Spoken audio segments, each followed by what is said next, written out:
సభ మన పొన్నం ప్రభాకర్ గారి ఆధ్వర్యంలో ఈరోజు ముఖ్యమంత్రి గారు హుస్నాబాద్ రావడము, అడ్వాన్స్ టెక్నాలజీ సెంటర్ దీని గురించి ఈ కార్యక్రమం గురించి రావడము ఒక మంచి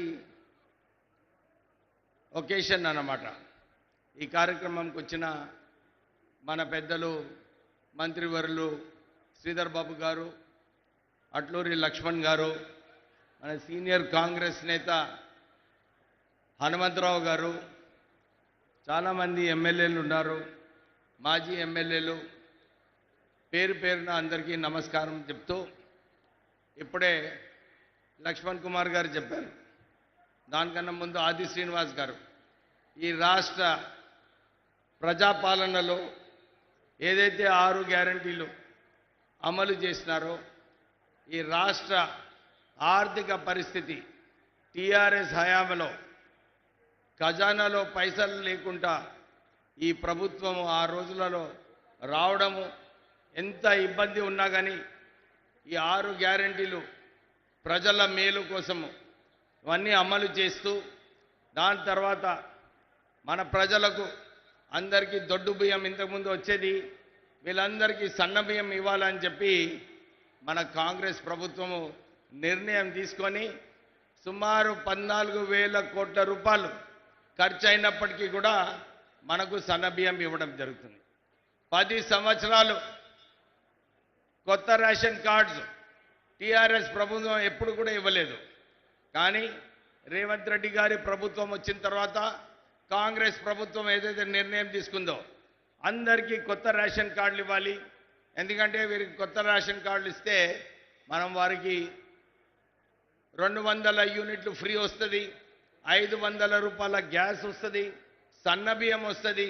ఇవన్నీ కూడా పథకాలు కొత్త రేషన్ కార్డులో వస్తాయని చెప్పి రాష్ట్ర ప్రభుత్వము కొత్త రేషన్ కార్డులు ఇవ్వడం జరిగింది.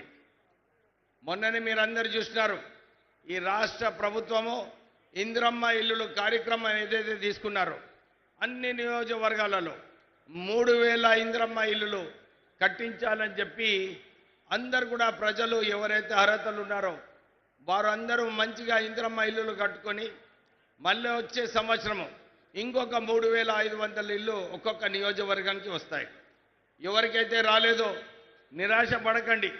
ఎందుకంటే రాష్ట్ర ప్రభుత్వము ఈ 3 సంవత్సరాలలో 17 లక్షల ఇందిరమ్మ ఇల్లులు కట్టబోతున్నారు.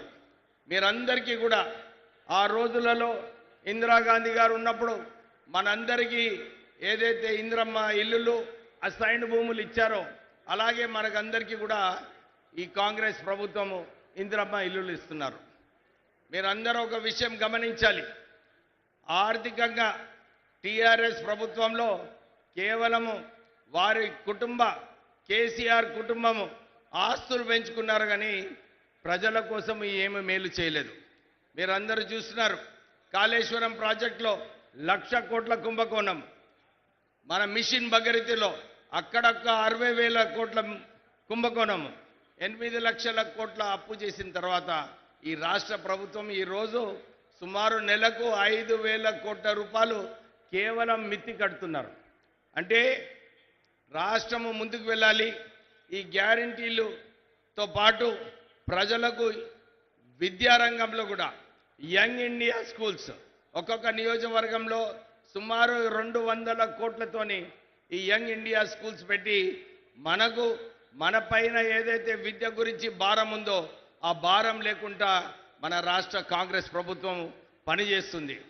మీరందరూ గమనించాలి, మనకు రాజీవ్ ఆరోగ్యశ్రీ స్కీమ్ వైద్యంలో కూడా ఈ రంగంలో 10 లక్షల రూపాయలు రాజీవ్ ఆరోగ్యశ్రీ స్కీమ్ అమలు అవుతుంది.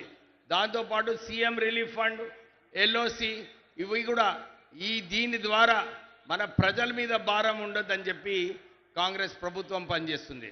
ఇవే కాదు, ఇది సరిపోదు. ముఖ్యమంత్రి కాదు ఆలోచన, మనము $3 ట్రిలియన్ ఎకానమీ అంటే $3 ట్రిలియన్ ఎకానమీ చేయాలంటే మనకు ఎక్కువ స్కిల్ ఫోర్స్ కావాలి. దాని గురించి అడ్వాన్స్ ట్రైనింగ్ సెంటర్స్ మన రాష్ట్రంలో సుమారు 115 అడ్వాన్స్ టెక్నాలజీ సెంటర్స్ స్థాపించి సుమారు 2 లక్షల మంది సంవత్సరానికి ట్రైనింగ్ ఈ సంస్థలలో జరుగుతుంది. మనము హుస్నాబాద్లో ఈ అడ్వాన్స్ టెక్నాలజీ సెంటర్ ఏదైతే వస్తుందో అందరం కూడా దీన్ని సరిగా ఉపయోగించుకోవాలి. ఎందుకంటే ఎకానమీ మనం అభివృద్ధి చేసేటప్పుడు ముందుకు వెళ్ళేటప్పుడు ఉద్యోగాలు అవసరం. అంటే సరిగా ట్రైనింగ్ ఉన్నప్పుడే మనకు ఉద్యోగాలు వస్తాయి. సో ఈ అడ్వాన్స్ టెక్నాలజీ ట్రైనింగ్ సెంటర్ మీరు సరిగా ఉపయోగించుకొని ఇక్కడ ఎవరైతే విద్యార్థులు పేద విద్యార్థులు ఉంటారో వీళ్ళందరికీ కూడా నెలకు సబ్సిడీ ఇవ్వాలని చెప్పి ముఖ్యమంత్రి గారు నిర్ణయించుకున్నారు. దీని ద్వారా పేద విద్యార్థులు ఎవరైతే ఈ ట్రైనింగ్ సెంటర్స్కి వస్తున్నారో వీళ్ళందరూ కూడా ఈ ట్రైనింగ్ సెంటర్స్లో సబ్సిడీతో మంచిగా భోజనాలు చేసుకొని మంచి ట్రైనింగ్ అయ్యి వీళ్ళందరూ కూడా స్కిల్డ్ ట్రైనింగ్ ఫోర్స్లో ఉండి పరిశ్రమలు ఈ రాష్ట్రానికి వచ్చినప్పుడు వీళ్ళందరూ కూడా ఉద్యోగులు వచ్చే అవకాశాలు ఉన్నాయి. మీరందరూ చూస్తున్నారు, మొన్న చాలామంది జూబ్లీ హిల్స్